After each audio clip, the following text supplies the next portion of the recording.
graduate is 28 years old, and there is nothing more than I would love for him to have a part-time job or a full-time job and to be gainfully employed. But really, that is not possible. Mr. Overy wants to adopt an employment-first program, which is just not suitable for all clients. In fact, went through an employment training program 4 years ago and was employed by an organization which he loved. I won't name the organization, but he had a wonderful manager. When that manager left, he was no longer accepted. He was bullied in his workplace, put it in a box one day. His fellow employees thought that was pretty funny. And how can we throw our most vulnerable citizens into a situation like that and set them up for failure?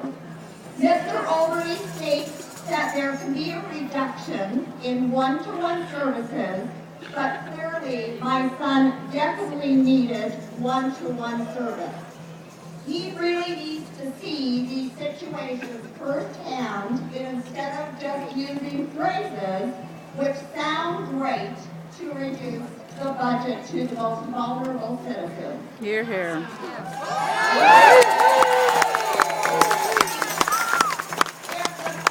is to have more clients in the employment area, and that may be a positive approach for some clients, I would strongly suggest Mr. Overy and Mr. Hancock to first go through disability awareness training in the community.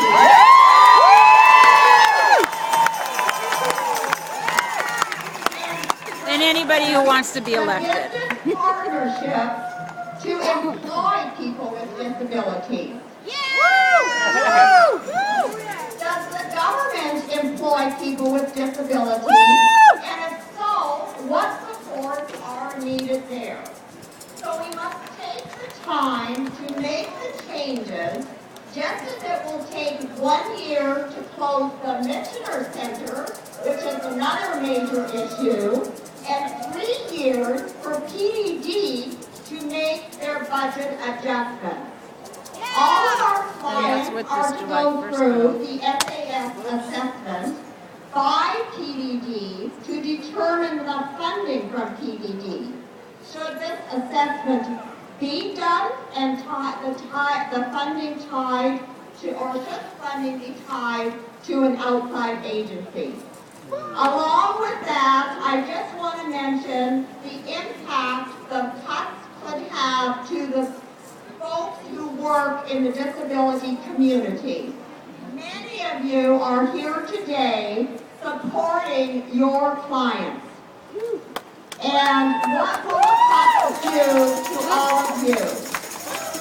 What is the impact we will feel with closing the Disability Studies program at Mount Royal University? Another devastating effect to the disabled community.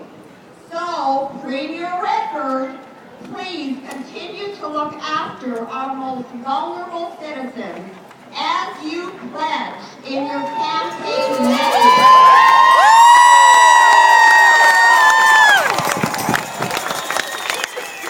Please do not erase any of the faces from our community. Thank you.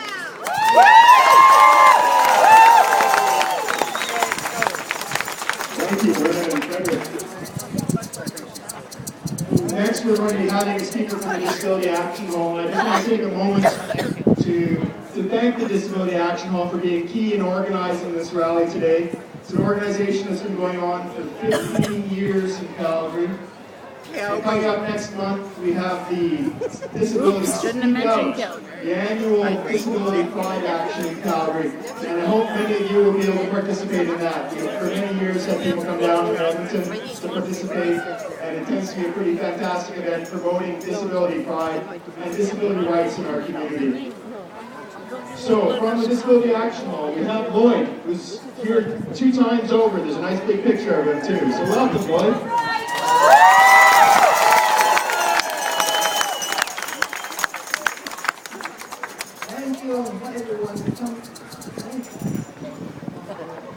you everyone for coming out today. For a great welcome we got here today. And I'd like to say, no more guns.